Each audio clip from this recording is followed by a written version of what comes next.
En 2026, la guerre aérienne à basse altitude est dominée par deux prédateurs radicalement opposés.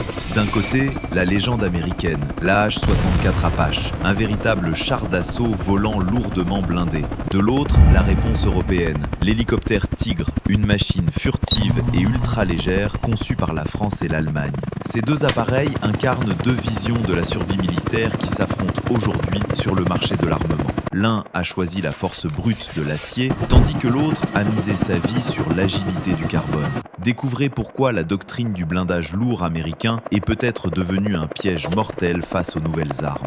La H-64 Apache. L'hélicoptère Apache est l'enfant légitime de la guerre froide, conçu pour arrêter les immenses vagues de blindés soviétiques. Le cahier des charges du Pentagone exigeait une machine capable de stationner au-dessus du champ de bataille et d'encaisser les coups. C'est un mastodonte de plus de 10 tonnes en charge maximale, propulsé par deux turbines surpuissantes de 2000 chevaux. Il emporte un radar de mât Longbow redoutable, capable de suivre simultanément des dizaines de cibles terrestres dans la fumée. Sa philosophie de combat est frontale: repérer l'ennemi, se mettre en position de tir et délivrer un déluge de feu ininterrompu. C'est l'incarnation aérienne de la puissance de feu américaine, conçue pour écraser la ligne de front par la saturation. La forteresse d'acier, résistée aux 23 mm.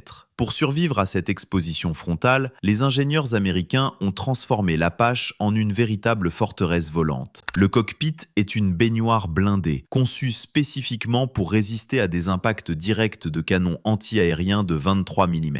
Les sièges des pilotes sont recouverts de Kevlar, et le système de transmission peut fonctionner même après avoir perdu son huile. Entre les deux moteurs, un épais bouclier thermique et balistique empêche qu'un seul tir ne détruise toute la propulsion. Sur le papier, c'est l'hélicoptère d'attaque le plus résistant jamais construit en Occident, une merveille de survie mécanique. Mais en ingénierie aéronautique, la protection balistique absolue se paie par la pire des devises, la masse extrême. Le piège de la masse, les limites balistiques. L'accumulation de ces plaques de blindage et de cette électronique lourde a rendu l'AH-64 dramatiquement pesant. Un Apache lourdement armé peine à effectuer des manœuvres d'évasion brusques sans perdre une altitude critique. Son rapport poids-puissance limite sa capacité à s'arracher rapidement d'une zone de danger ou à grimper en flèche. En combat rapproché, sa lourdeur inertielle l'empêche de virer sur la tranche avec l'agilité d'un véritable chasseur. Il est conçu pour avancer comme un char, mais dans les airs, la lenteur relative devient un aimant à missile. C'est exactement cette faille aérodynamique que l'état-major français a formellement refusé de reproduire avec son propre appareil. La doctrine française, la survie par le mouvement. La doctrine militaire française repose sur un principe balistique inflexible. Ce qui ne peut pas être touché n'a pas besoin d'être blindé. Au lieu de concevoir un bunker volant, Paris et Berlin ont exigé une machine furtive, silencieuse et hyper véloce. Leur postulat est qu'il est impossible de blinder un hélicoptère contre un missile. Il faut donc l'esquiver à tout prix. Le Tigre a été imaginé non pas pour stationner au-dessus de la ligne de front, mais pour fondre sur elle et disparaître. C'est la différence fondamentale entre la lutte gréco-romaine et l'escrime, la force d'encaissement contre la frappe chirurgicale. Pour réaliser ce tour de force dynamique, les ingénieurs européens ont dû abandonner totalement le métal traditionnel. L'anatomie du Tigre, le pari du carbone. Le fuselage de l'hélicoptère Tigre n'est pas fait d'acier ou d'aluminium classique, mais à 80% de matériaux composites. Sa structure est un tissage ultra complexe de fibres de carbone, de Kevlar et de résine époxy à très haute résistance. Ce choix industriel audacieux offre une réduction de poids spectaculaire tout en garantissant une rigidité mécanique exceptionnelle. Affichant à peine 6 tonnes sur la balance maximale, le Tigre pèse quasiment la moitié du poids de son rival américain. De plus, le carbone absorbe les ondes radar beaucoup plus efficacement que le métal, offrant une première forme de furtivité. C'est un ninja technologique, indétectable, léger et prêt à exécuter des manœuvres que l'Apache ne peut même pas tenter. L'acrobate, manœuvres extrêmes.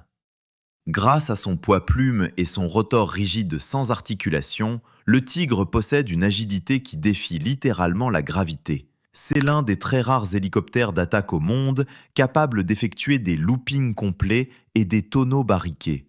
S'il est pris pour cible, le pilote peut basculer la machine à la verticale en une fraction de seconde pour esquiver la menace. Le tigre peut accélérer, freiner et reculer avec une brutalité dynamique qui désoriente totalement les systèmes de visée adverses. Là où l'Apache doit encaisser passivement un tir inattendu, le tigre se contorsionne pour sortir instantanément de la trajectoire balistique. Cette vélocité extrême est l'assurance vie principale de l'équipage, remplaçant les tonnes de titane par l'énergie cinétique pure.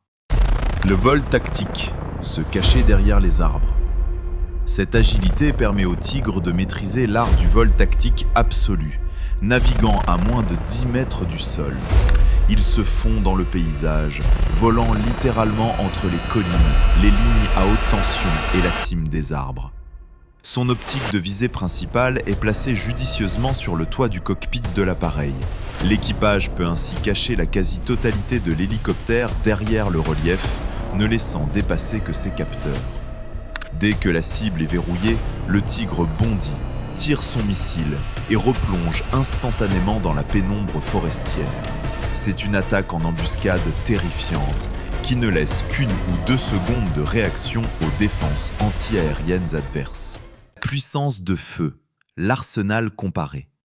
En termes de destruction, les deux appareils utilisent des logiques adaptées à leurs doctrines géopolitiques respectives. L'Apache emporte une charge phénoménale de 16 redoutables missiles Hellfire américains pour pulvériser les colonnes blindées à distance. Le Tigre européen emporte moins de missiles, privilégiant le missile anti-char Acheron ou Hellfire, mais avec une précision absolue. Cependant, le véritable avantage du Tigre réside dans son canon de 30 mm situé sous le nez de l'appareil. Ce canon français est asservi au casque du pilote et offre une précision chirurgicale supérieure au canon américain à longue distance. Surtout, grâce au poids plume de l'hélicoptère, le recul violent du canon ne déstabilise pas l'appareil en vol stationnaire critique. La menace moderne, l'obsolescence du blindage.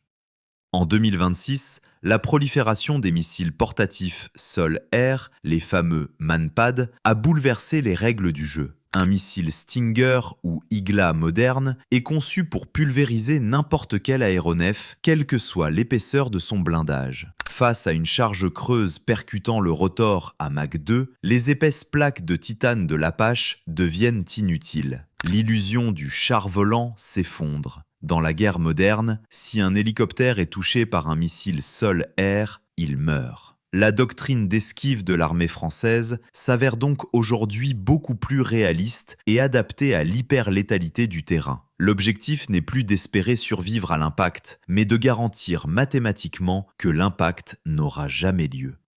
Le verdict logistique, le coût de la masse.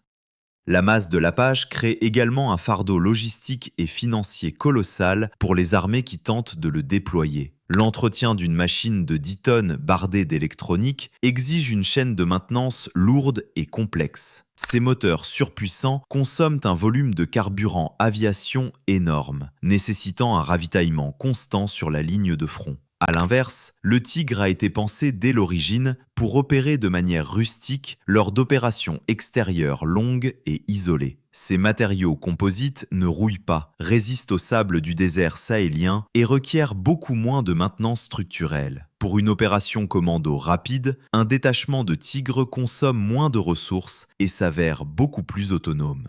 La projection, déplacer la force. Cette différence de poids se traduit par un avantage stratégique majeur, la capacité de projection expéditionnaire mondiale. Pour transporter un seul Apache lourd, il faut mobiliser de gigantesques et coûteux avions cargo stratégiques comme le C-17. Le Tigre, grâce à sa légèreté, peut être inséré dans un avion de transport tactique A400M et envoyé n'importe où. En quelques heures, l'armée française peut déployer une force de frappe aéromobile sur un autre continent, prête au combat. C'est l'essence même de la doctrine française, agir vite, agir loin et frapper avant que l'ennemi n'ait pu consolider ses positions. L'Apache, lui, avance plus lentement, nécessitant la lourde infrastructure logistique d'une armée préparant une offensive massive. La limite de l'ingénierie. La confrontation de ces deux chefs-d'œuvre technologiques prouve que l'ingénierie atteint parfois des limites conceptuelles infranchissables. Les Américains ont poussé la logique du blindage volant à son paroxysme, créant une machine redoutable mais prisonnière de son poids. Face à des armes toujours plus rapides, intelligentes et pénétrantes, rajouter des plaques d'acier n'a plus aucun sens tactique. L'école européenne a anticipé cette impasse balistique en sacrifiant la protection passive pour l'hypermobilité et la furtivité visuelle. Dans les conflits de haute intensité à venir, la capacité à disparaître sera toujours tactiquement supérieure à la capacité d'encaisser. Le dinosaure blindé cède inexorablement sa place aux prédateurs légers, rapides et indétectables. Le duel entre l'Apache et le Tigre démontre que posséder la machine la plus lourde ne garantit plus la survie aérienne en 2026. Si vous avez apprécié cette analyse balistique sans concession des doctrines de combat, verrouillez votre abonnement et activez la cloche pour soutenir notre travail de recherche documentaire strictement objectif. Le débat est ouvert. Pensez-vous que l'Apache américain est devenu une cible trop lente face aux missiles hypersoniques modernes ? Le pari franco-allemand du carbone et de l'esquive est-il la seule doctrine viable pour l'avenir des voilures tournantes ? Chargez vos meilleurs arguments tactiques dans l'espace commentaire juste en bas, l'état-major vous lit attentivement.